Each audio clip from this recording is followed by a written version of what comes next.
All right, well, welcome back. This is Roto RX, episode 7. Some of you are new, some of you are returning.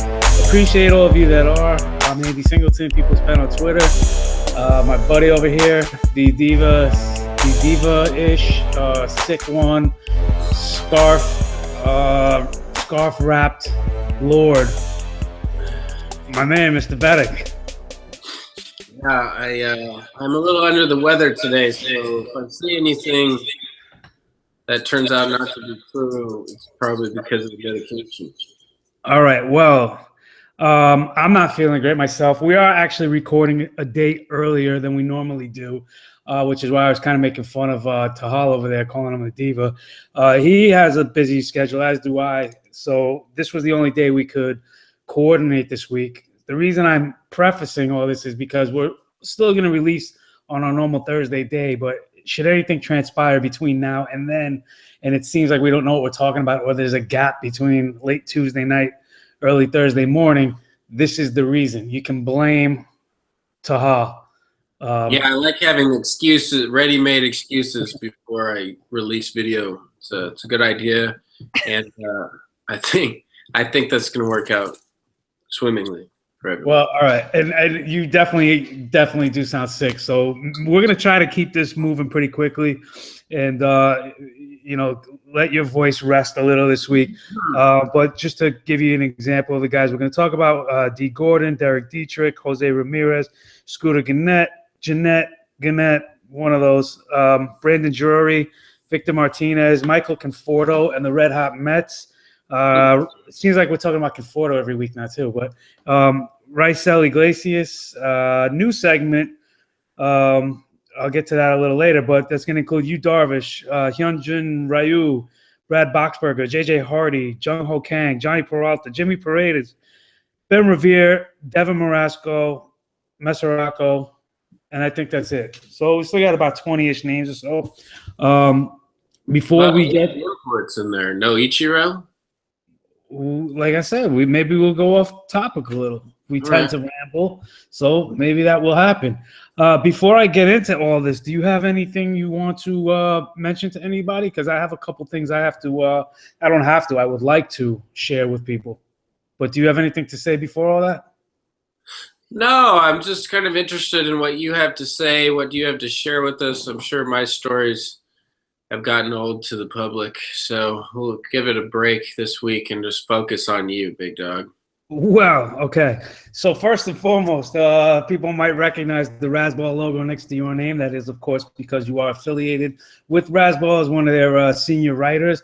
I have the Reddit logo here next to my name as a self-adopted, self-appointed Reddit representative for the Fantasy Baseball Sub. Last week we had Fox Mulder, one of the moderators on there, give us some minor league breakdown. Because of our early recording this week, we're not going to be able to make that happen, but hopefully next week we'll get back to that.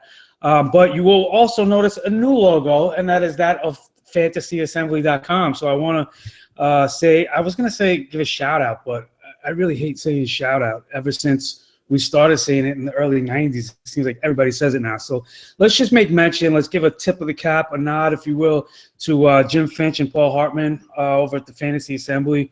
Definitely check them out. They've embedded our new videos so they can be shared with a new audience. And if anybody else wants to do the same, we encourage you to. There is no exclusivity to this at this point. If you want to advertise with us, there's a box here that you can have your logo appear throughout the show on.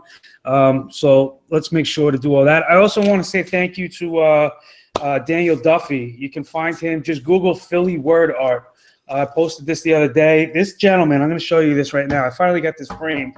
This is some of his work. And anyway, it's he sent this to me about 2 years ago. It is a beautiful 1965 World Series New York Yankees picture. What he does is he writes the story. And you just basically Google Philly word art, and you can check him out. He's got tons of stuff, not just baseball related. It's a great guy, and I want to just make sure he gets some recognition. You'll definitely like what you see. You can even mention Roto RX, and I'm sure he'll give you a discount if you wanted to purchase anything from him. Real quick, going back to Fantasy Assembly, I just wanted to make sure you knew they had some great writers there, putting out great articles, including DFS, waiver wire stuff. They have a ace analysis series that most recently covered Matt Harvey versus Luis Severino, and of course now they have us. So that's a great reason to be following Fantasy Assembly. Now, if you thought that was my personal tale, that is not what I actually wanted to share with you. So, am I already talking too much for your liking? Let me know. No, bring it on. I mean, is that the site Scully works for? Yes. Wait, no, that's not. Scully is, you mean Fox Mulder, is actually a moderator for the fantasy baseball subreddit. Wow. He actually does not write for a site. So, two totally separate things. Well, cool. Shout out to those guys. They're gonna blow up. And and shout out to your guys at Razzball too. Jay Wong, Sky, Gray, Rudy, all the whole crew, all the Jets, if you will. But what I wanted to make mention of is we try to dig deep for you guys, like real deep. So the other day I had the day off from work and I looked up and Lucas Giolito is pitching in Double-A, and Harrisburg had a game at Hartford, which is on paper a 2-hour trip from New York City. I was able to get a front row seat right next to the Nationals dugout. So I took the trip up there. Well, let me tell you, 125 miles became a 4.5-hour journey because of construction and traffic and whatnot. And when I finally get there, first pitch was supposed to be 6:30.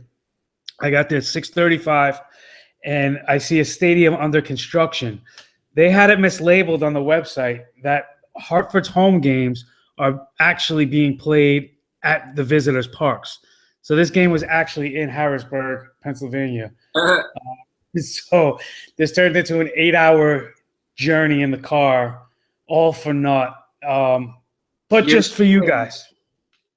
Just to give you a first-hand report on Lucas Giolito. I don't know if I should hate Lucas Giolito at this point, or if I should feel like he's that much more elusive and love him. Oh my God. That is the kind of material we get here. So let's get into some players. Some big news this week. I mentioned anything that might happen between now and when we release this.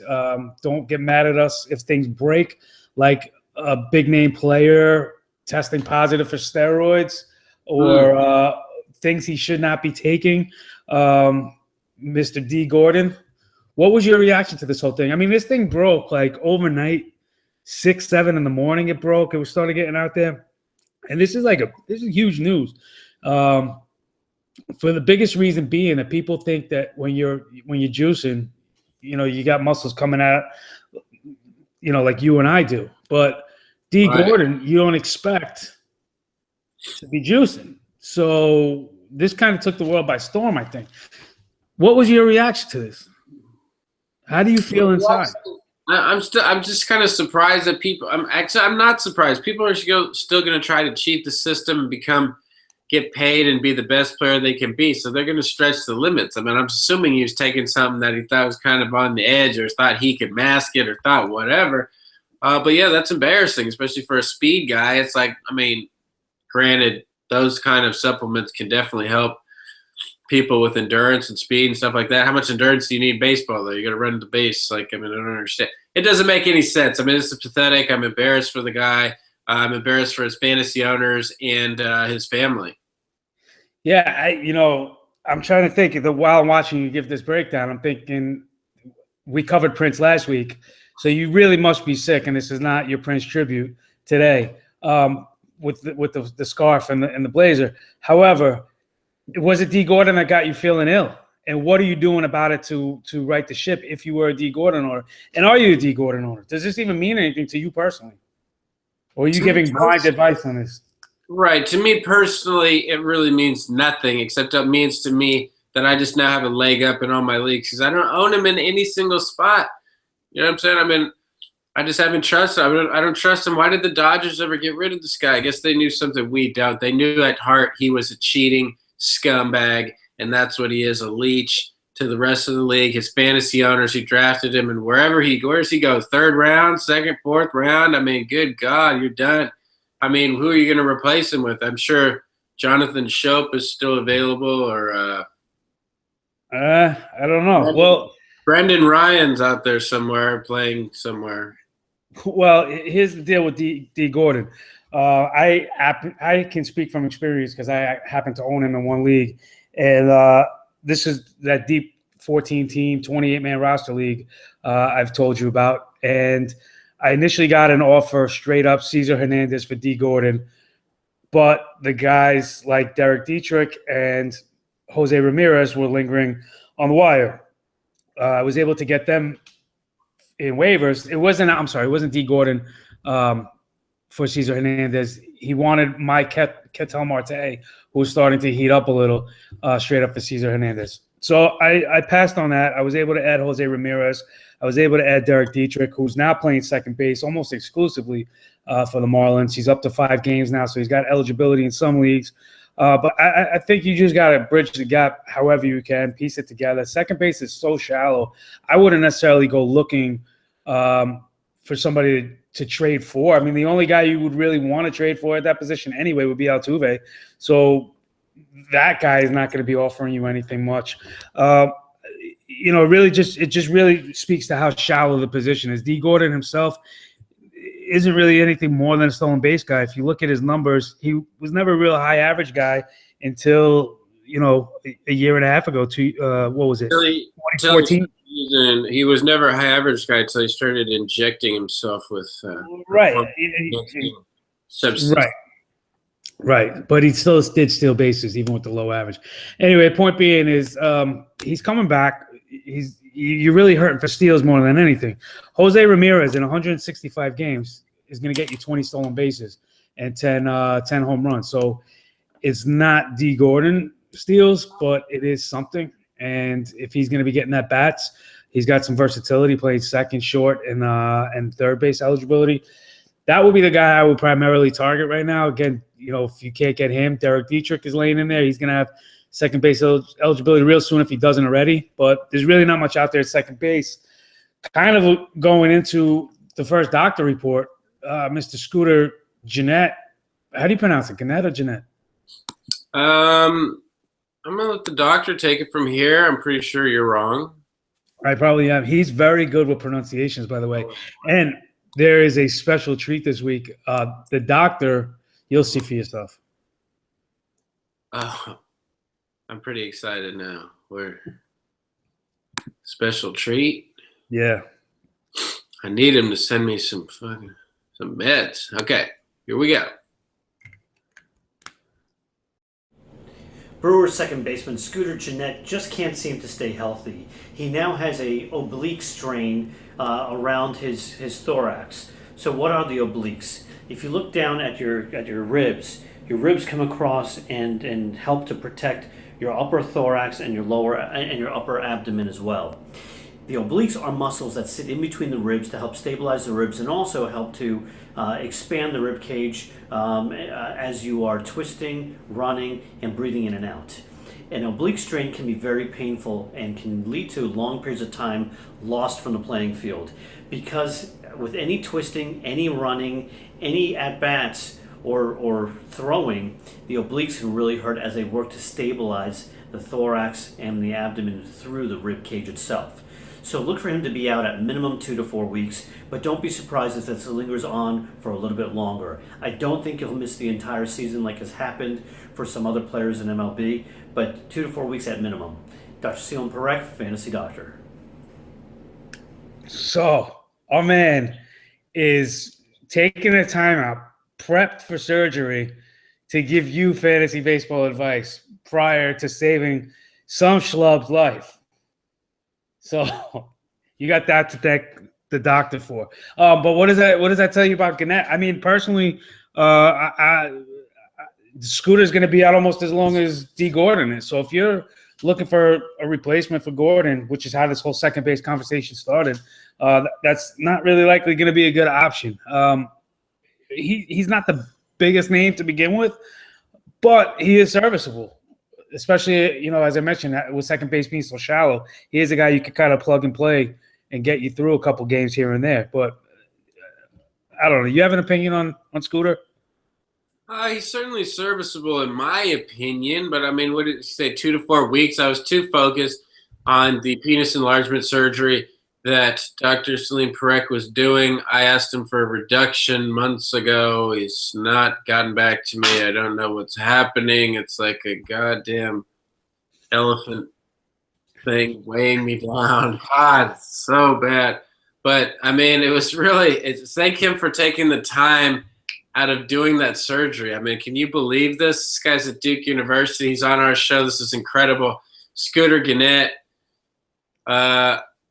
pretty boring, but second base is a pretty boring position. So, I mean, if you're stuck with the guy, which you won't even be able to play him for a couple of weeks, I mean, it'll probably be old news by then. I mean, you probably have some other bum in there by then. I wouldn't even pay attention to Scooter Gennett right now. All right. Well, you know a guy you should absolutely be paying attention to, and I wish he had second base eligibility, is Brandon Drury. Are you catching wind, of what he's been doing lately? Yeah, I'm catching something.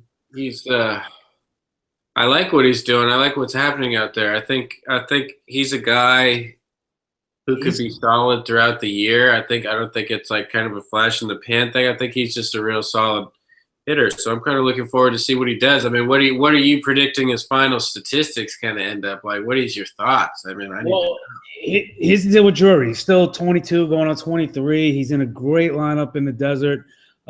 He was, pretty well regarded prospect coming up. But let me just give you his history. At 17 in rookie ball, he hit 198. He came back and repeated rookie ball the next year at 18 and hit 347. At 19, he moved up to single A, hit 229. Came back and repeated single A at 20 years old and hit 302. Are you noticing the trend here? At 22 years old, he hit 214 in the majors. Now in his second go around in the majors, he's currently hitting 315. So this guy has shown in the past, give him a year to get used to, the pitching at that level, and he'll adjust to it. He's got pop. I think you can legitimately look at 280, 25 homers, 80 RBIs on the season. I wouldn't think that's too, putting the carrot too far ahead. He's currently 51% owned in CBS, 69% in Fantrax, and astoundingly only 21% in ESPN. So he's certainly out there in some leagues. I don't know what leagues because we've talked about this in the past in these money leagues that we play in. These guys, they're gone weeks ago. But he is out there somewhere. So if you see a Drury in your league available, go grab him before he's gone. Did you know anything about Drury that I was just mentioning? Did you know he was that good? I knew it all. I just wanted to let you preach. Love it. Love it when you go on and just a stat-driven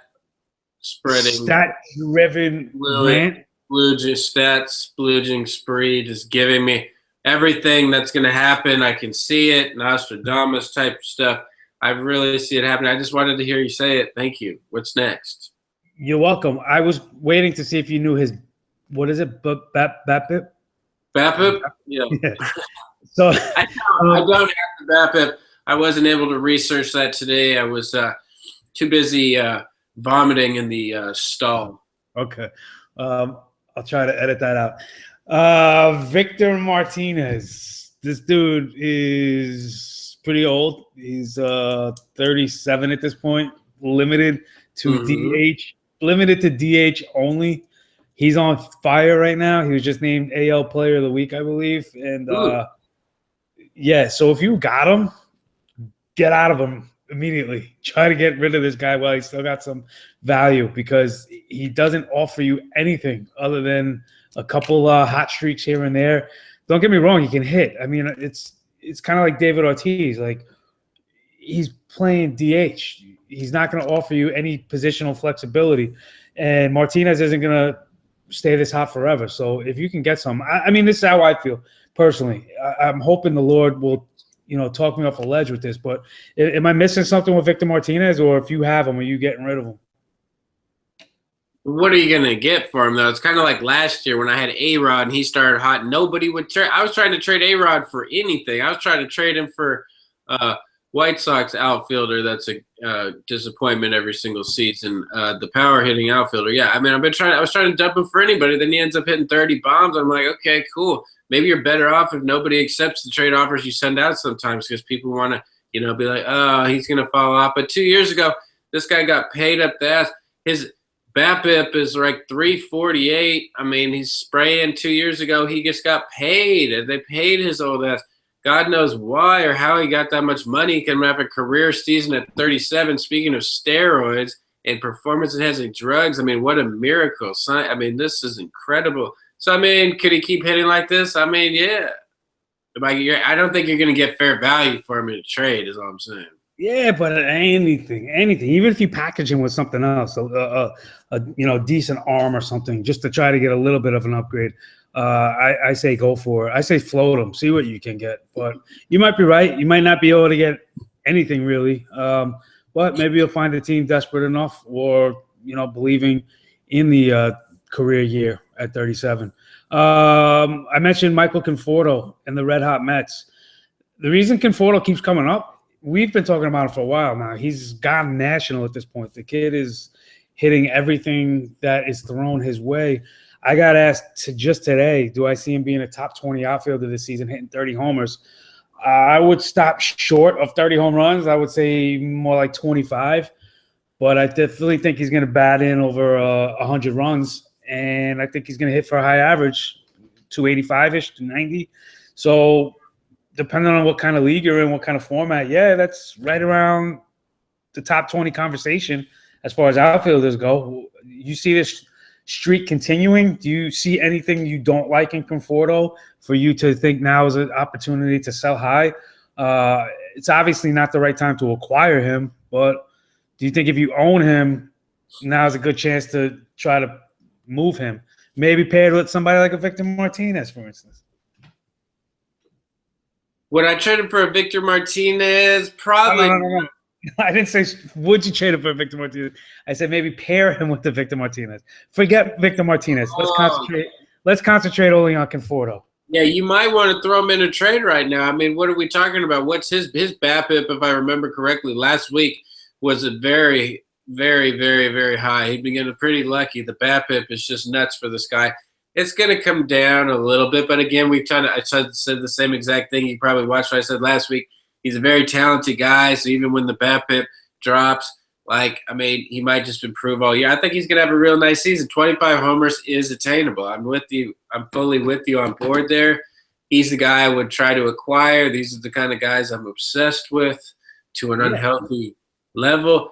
And I just want to see him succeed, and I think he's going to. I mean, I'm fully with you on this one. So you're keeping him then, is what you're saying. I mean, basically what it comes down to is, like I'm telling you, Victor Martinez, get rid of him. If you got him, if you can get something for him, I don't see it continuing.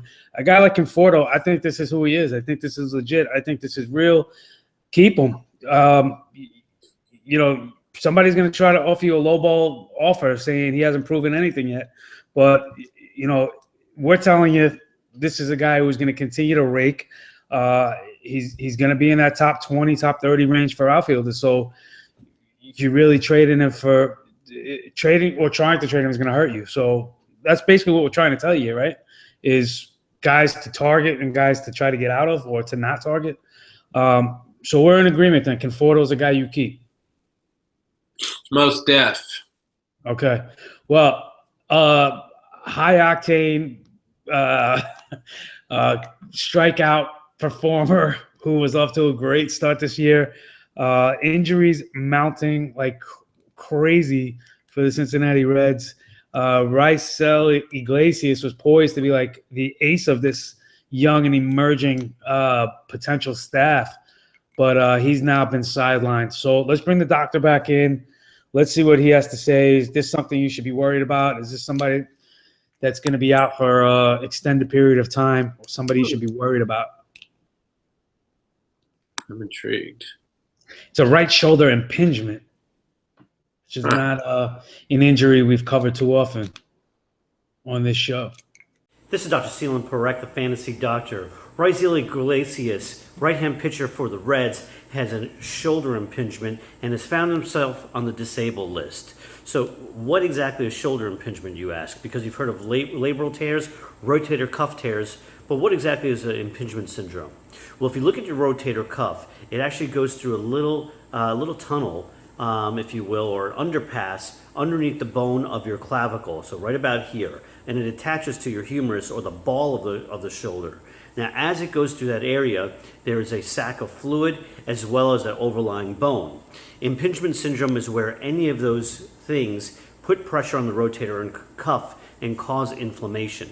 Now, the usual way to treat this is just with a steroid injection, with rehabilitation, and working on biomechanics of the throw. And that's what you're going to probably see him go through over the next few weeks. He should probably be back within the next 2 to 4 weeks. But look for this to hopefully not impact the rest of his season. If this becomes a chronic issue, meaning that you see it over and over again throughout the season, then look for him to get an MRI for them to rule out a tear of the rotator cuff and potentially even operate to increase space where that underpass is. So 2 to 4 weeks is my timeline. Dr. Seal and Barek, the fantasy doctor. I'm going for him. By the way, did you hear him say sack? Yeah, I heard a lot of interesting words in there. I think I heard I think I heard somebody flatlining in surgery. I'm like, well, this is how important the show is to him. He would rather let that dude die or have to shock him back to life. I'm sure he shocked him back to life because he's a legend. He's the best there is. He lets people die just to shock him back to life, just to prove that he's basically a god in surgery. I'm not on Iglesias. I'm over it. Really? I think this is the perfect time to get him. If you believe in the doctor and you trust the doctor, and his timeline is 2 to 4 weeks, and this guy is poised to be the ace of a young staff, and this may not be anything long term, now's the time to offer your Victor Martinez's for your Raisel Iglesias's. I might be able to get this guy. Is this guy on waivers in my league? I gotta check this out. I hope not, because he should be owned still, I would believe. He just hit the DL recently. So take back what I said. I thought you were talking about Enrique Iglesias. No. So, well, I'm going after Raisel. But this leads me to a potentially new segment that I would like to entitle Chase 'em or Replace 'em. I don't chase them, I replace them. I don't chase them, I duck them, I replace them with another one. And that is because there are several players. It's now May. There are several players that started the year on the DL that are now on their rehab assignments, almost coming back. As we have the doctor on every week, there are many guys now hitting the DL and are going to be out for extended periods of time.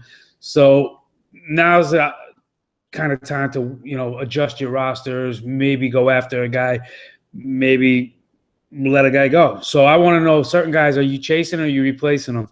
And the first guy I got on this list, speaking of pitchers, is Darvish, who had his first rehab start at Double-A in Frisco the other day.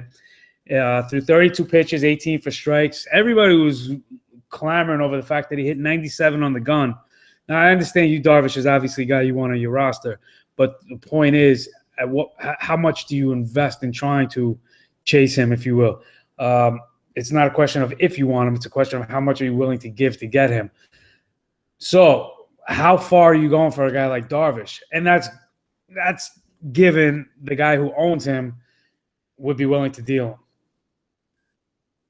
Normally, I do not chase. I always replace these people. And so with you, a guy that I am very high on, he's one of my favorite pitchers.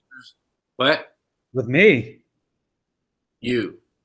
Yes, you. Oh, no. Darvish. Okay. Yeah. They came out.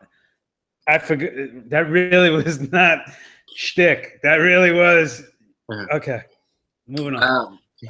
With you. With you, I'm a huge you fan. I'm a huge fan of you and you. And I like what you are doing. And he's really going to be – I think he's going to be a stud. He was hitless in a couple innings. These Japanese guys throw innings like it's nothing. This guy throws pitches like it's nothing. This guy's the greatest Japanese pitcher of all time. He's the best one that's ever come over here. I've been a fan since day one. He's got the cool hair color. He's cased people like a Mo. He finally had to have the surgery, which sucks, but like, you know, he's back. He's back. He's a legit ace. I mean, people take it easy on these guys when they come back from the Tommy John. So I'm a little concerned with them kind of, you know, definitely keeping him under 100 pitches for a while, or maybe the whole season, which is the problem. But I mean, I think he's ready to. I think he's going to be ready to rock, and I think this guy is extremely valued. Like I'd trade Conforto for him right now. Whoa. Okay. Well, first of all, he's going to have to get back to the 90 to 100 pitch range before he even sniffs back in the majors. So he's in for at least another, I would say, 2 to 5 rehab starts, somewhere in that range, depending on, you know, how things go. I know that's kind of a wide area, but what'd you say? 1 to 10 rehab starts, somewhere in that range? Exactly. What to say. You know, what it comes down to though is this is like what we talked about in the preseason. Is this a guy you want to draft and hold on to? So if you're sitting on him and you're holding him, you're of the belief that he's coming back as if he never missed a beat. I'm of the belief that he's going to be slow to get back into things. So if you know, you got two differences of opinion here. I am of the belief if you've drafted Darvish, this is the time you waited for. This is the time you should be trying to move him. I think he'll have his moments here and there. I don't think it's going to be consistently enough across the board. So now would be the time I would move, personally, Darvish. But if you listen to the elder god, he's going to tell you, no, this is the stud that's going to come back throwing 12 Ks a game.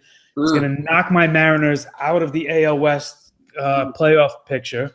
So pick your poison. Do you let me ask you this. Do you prefer you or Berrios? Berrios. I prefer me. No. Why would you put me in that predicament?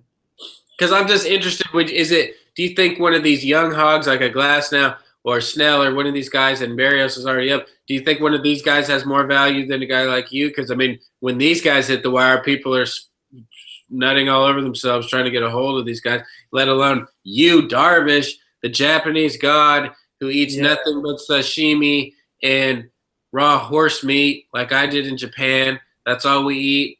We eat the puffer fish. It's poisonous. You have a 1 in 8 chance of dying every time you eat it, but we eat it every day, and we're still alive, and he's going to come back, and he's going to kill it. Well, you mentioned Berrios. We've seen 2 starts of his now. The discouraging thing for me, and I still think this kid is going to be, has a great career ahead of him. I think he is in the rotation for the long haul. So I think he's safe for now with the starts. But the discouraging thing, he picked up his first win the other night. He's not getting the Ks yet, and he's a strikeout pitcher. So it's encouraging to see. As I said, he's got it, and he's crafty. I mentioned that a couple shows ago, but he's not. He hasn't come close to hitting what his normal games are. So would I take Darvish or Berrios? You got to take Darvish. I mean, it's an older player who's still in his prime. The experience factor, the lineup. Texas, I think, is in for more wins than the Twins. But if you're telling me straight up Darvish or Berrios, I take Darvish. If you're telling me I can trade Darvish and get a Berrios and a Conforto, no, that's a different question. If I have Darvish and the guy who owns Berrios and Conforto wants to trade me those 2 guys for Darvish, you get where I'm going? I'm a little more open to that idea. I would probably take that too. I'm just saying. I was saying Conforto straight up. I would definitely take you for him. Yeah, I don't know if I could do that straight up, unless I had a glaring need for an outfielder. And then because as we mentioned earlier, I do believe Conforto is in that top 30 and above conversation. Add an R to you, and you get Ryu. So Hyun Jin Ryu is he threw a bullpen on Saturday. He's up to 2 now. 1 more bullpen session, and he'll begin his rehab start. So he's close to coming back for the Dodgers, as is Brandon McCarthy. He's kind of in the same boat, as is Brad Boxberger. Same exact scenario as Ryu. They've thrown 2 bullpens. one more bullpen session, and then they're going to start facing live batters. I understand two of the three mentioned are starters, but are you interested in any of these three pitchers? Brandon McCarthy, Hyun Jin Ryu, or Brad Boxberger? Is it Ryu, man? Right. Shout out to Ryu, Japan. That dude is a legend. The helicopter kick, the fireball. We do it all. He does it all. And isn't Ryu Korean though? I'm confused. Ryu or you? Ryu. Is he Japanese? No. No, he's not. But I don't know what he is. I'm not trying to trip you up either. He's I'm most intrigued with him. I was kind of wondering what was up with him. I think he's going to come back solid. I mean, this dude's like McCarthy. I mean, this guy's been getting hurt his whole career. Man, this guy's up and down his whole career. The fact that Brandon McCarthy makes, more money than me is a disgrace. The fact that he makes $13 million more than me per year is disgusting. What has this guy ever done? Like, I'm confused. How you make it 13? They make a big deal about an NFL player getting $20 million guaranteed. Scrubs like Brandon McCarthy are wiping their nose with $100 bills. I mean, are you kidding me? I hate Brandon McCarthy. I'm a Ryu fan all the way. McCarthy makes almost as much as Colby Rasmus. But Matt Garza also just transferred to the 60-day disabled list. If anybody is still holding out hope for Matt Garza. Matt Garza still plays baseball? No, he doesn't. And McCarthy, although he's on his way back, he may not either soon, because you asked what has he done. He's pretty much just found his way to the DL quite often. But so Ryu over McCarthy as far as the starters go. But what about Brad Boxberger? A lot of leagues, you're looking for a closer. Look here. I pick up every closer I can get my hands on, because somebody's always somebody, and then people will try to dog you and be like, you and your stupid closers, but why do you keep picking up all the closers? But people need them, and then they get desperate, and then you can trade these dudes, or as in throw-ins. Like, I always am overstocked with closers, and I can like trick somebody into taking a trade because I'm throwing in a closer. I mean, because they really need one, and then the trade looks all good, Or if you have some scrub closers like that, it allows you to maybe move a bigger name. Like, I've been looking at moving like a Chapman, because I'm so stacked at closer that now I can, like, he's a much bigger name. Somebody might bite on that. I'm already loaded. So you pick up the closers, and then you kind of work your way around that. But yeah, I'm picking up Boxberger all day. Okay. Well, that will cover the pitchers that we were going to get to with chasing a replacement. But before we get into the position players, let's bring the doctor back for another injury update. This one on J.J. Hardy. It's impactful because the Orioles now have to move Machado over to short.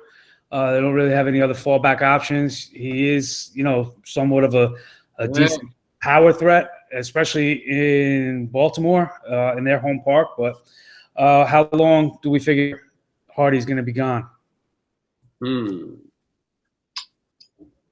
Good old Hardy. Mr. Dependable. Mr. 30 homers.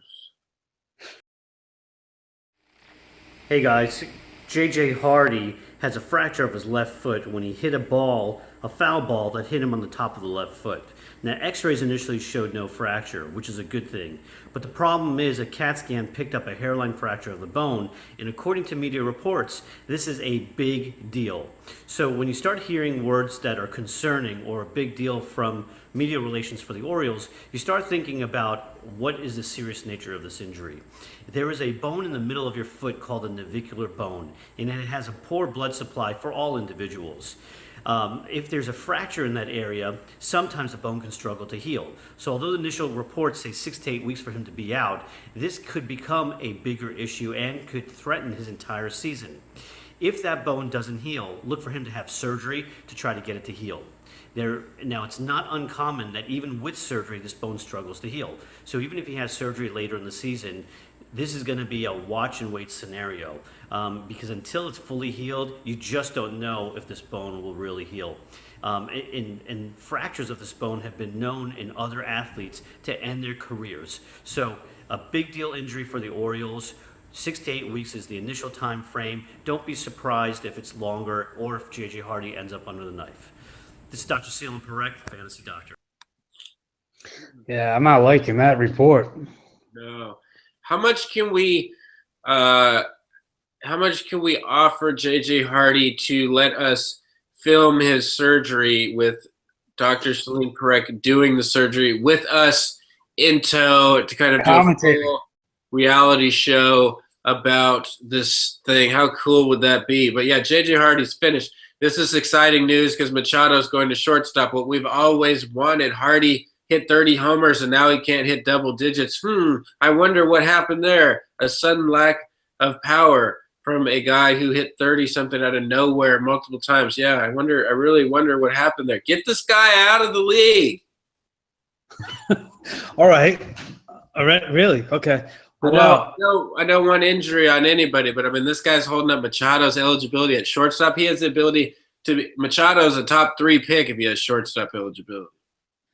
Well, now here's the problem, though, and as I mentioned, so now Machado is really their only option to go to shortstop. There's really not much else there now.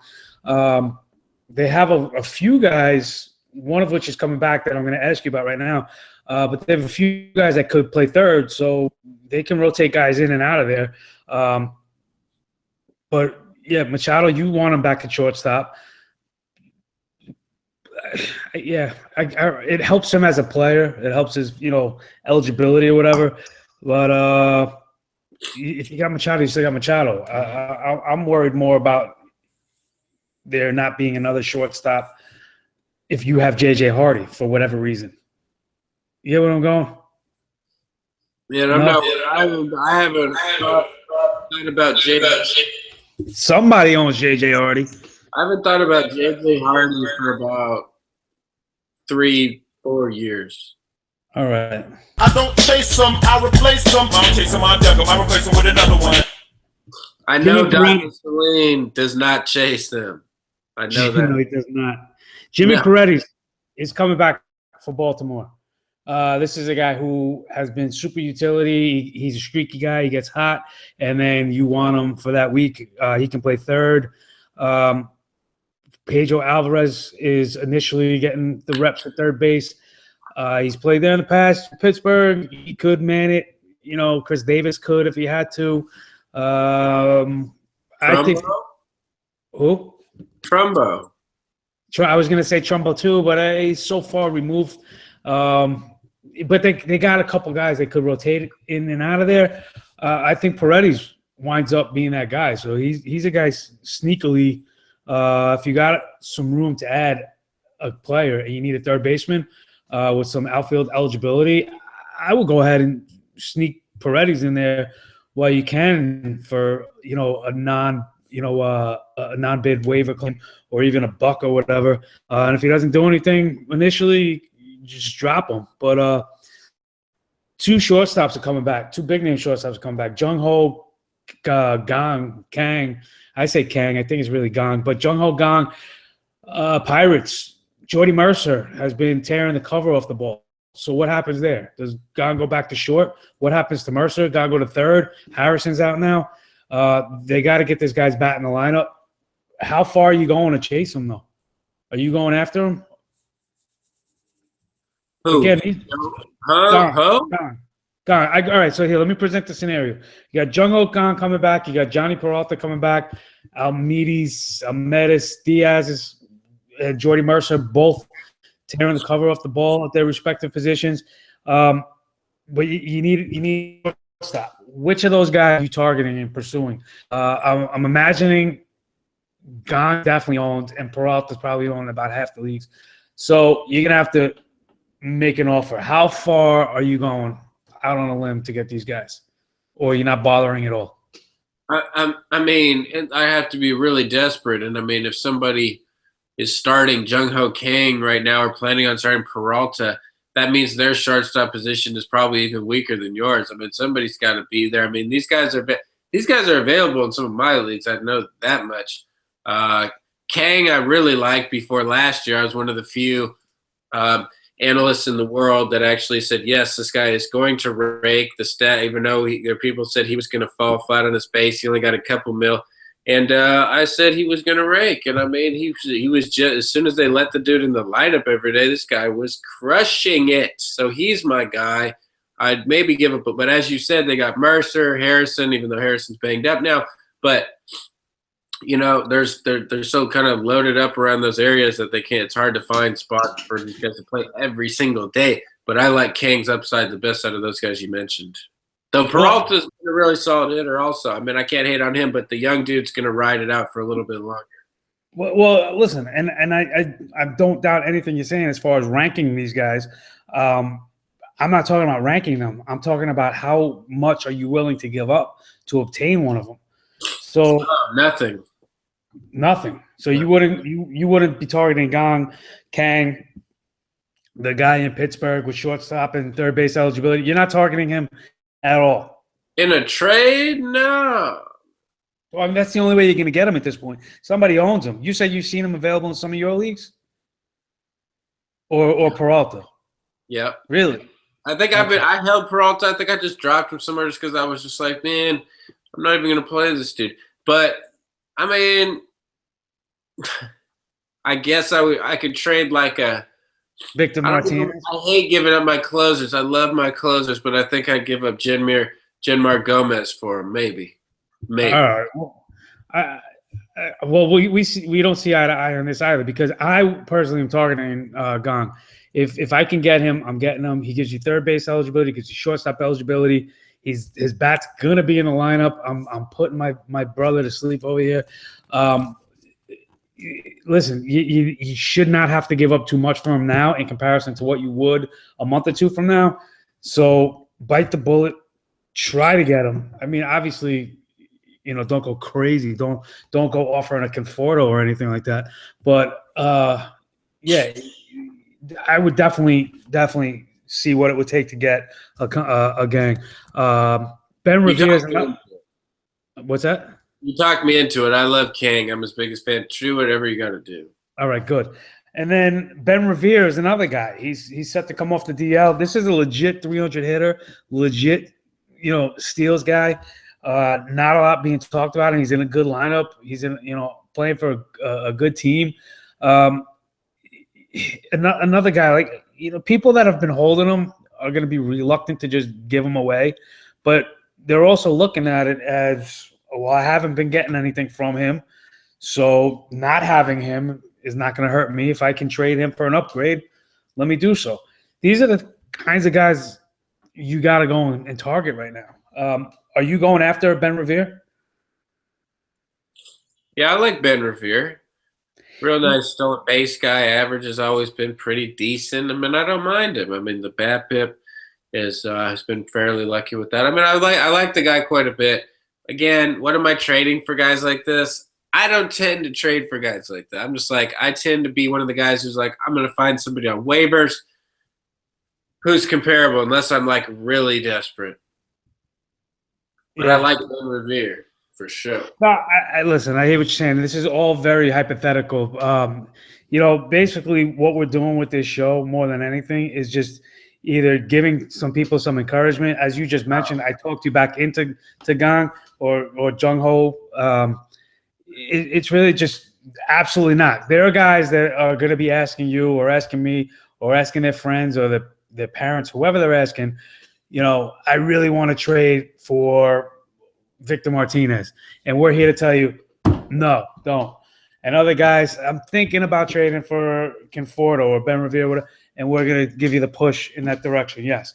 So there's millions of places you can get your research from and your sources from, everything like that. We're more just, you know, a secondary, a complimentary, you know, extra voice in your head to tell you, do that, don't do that. We try to give you some entertainment with it.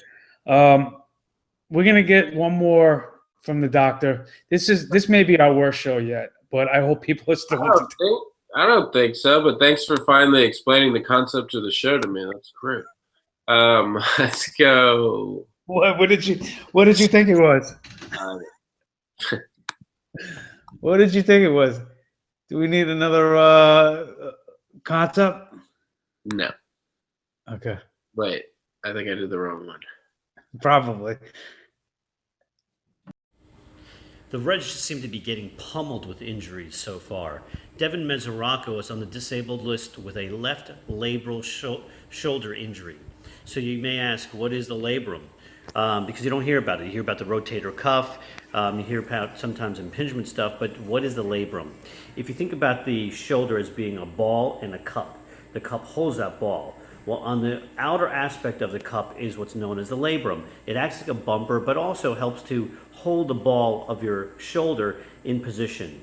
A tear of that can actually allow the head of the shoulder or the ball to roll out of the cup. Now, usually it doesn't roll out fully. That would be known as a dislocation. But it can roll out somewhat, and that's called a subluxation. So the initial way to treat this is to give the shoulder rest and give it time to try to scar in. So look for him to be out 2 to 4 weeks. But if this injury continues to become a bigger problem for him or sacrifices his stability, he could be seeing surgery down the line, and that'll knock him out for the entire 2016 season. Wow. I don't know what to make of Mesoraco. He's like, he falls in like to the Willen Rosario category for me. Like, gone too soon. Before we ever got to know you. Kind of like Carly Fiorino. Like, gone before he even got started or had a chance to get started. He should be coming back according to the doctor, but he hasn't been doing anything to live up to expectation. This is what I mean when I talk about a guy that if somebody will bite on him and wants to buy into the allure of the upside that does exist, get rid of him. Give up on him. That's exactly the perfect example of the kind of guys we've been talking about today on this episode. I'm going to leave it up to you to give me some more on Mesoraco if you have it. Yeah, pour out a little Old English HG 800 for the homie Devin Mesoraco, because this guy is dead in fantasy baseball. It's really sad because was that 2 years ago now, 3 years ago? I've lost track when he went that torrid stretch when he just was raking and finally lived up to the hype of the guy he was once supposed to be. And even I got tricked into picking him up for a little bit this year. Once I lost Schwarber, I was like, okay, who's got as much upside as Mesoraco? Somebody just dropped him, and I quickly realized that I hate him. And being on my team anyway, I'm sure he's a great guy in real life, and I respect him, and I'm not trying to insult the guy. But, yeah, man, it's really disappointing. And Dr. Celine, the legend, everything turns to surgery with this guy. And if he says it, it's going to happen. I see a surgery coming, and I see him being done for the season. And, yeah, I think that you shouted out the guy from Colorado. I mean, I can't even remember. This guy was crushing it. I don't even know his name anymore. I think his mom disowned him after what's happened to this guy. Yeah. Well, I'm starting to wonder if the doctor's working off a commission because he does recommend surgery for everyone, right?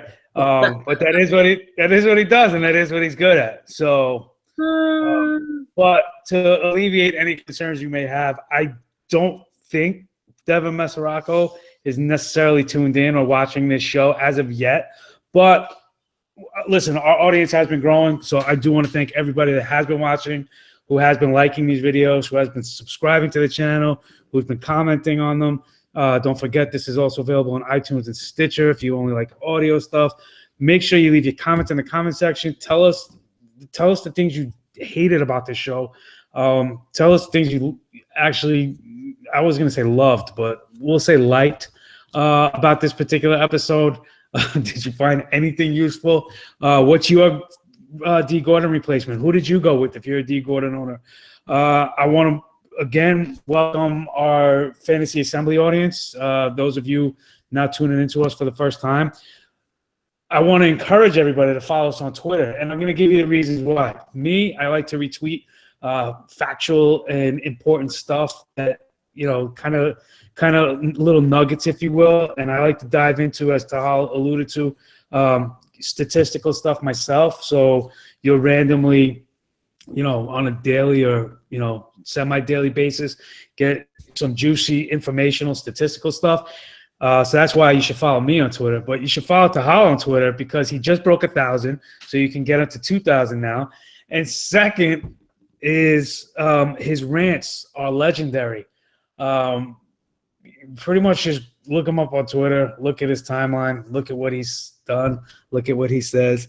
And if you're not rolling up your chair laughing, then yeah, this brand is not for you because he is definitely unique. I think that is almost going to bring us to the end. Again, if you want to advertise with us, if you want to embed this video on your site, share it on Facebook, share it on Google Plus, anything that you can do to help us, we'll help you somehow. Just let us know how you want us to repay you. I got nothing. I want the people to know that I left the hospital to come home to shoot this show. I'm highly medicated if you're wondering what's going on, but I would never miss a week of doing this show ever. I was dehydrated. They IV'd me. They shot me with everything known to man. I don't even know how I got here, but I came here. Yeah, so you left the hospital sick to do this show. The doctor walked out of surgery to give us some updates on players for this show. And I'm in the wee hours of the morning on the East Coast to record this show. So if that's not enough proof that even when, it's maybe not our best effort, we're still here for you. I shouldn't say best effort because we're gamers. I give it 110% every day. All right.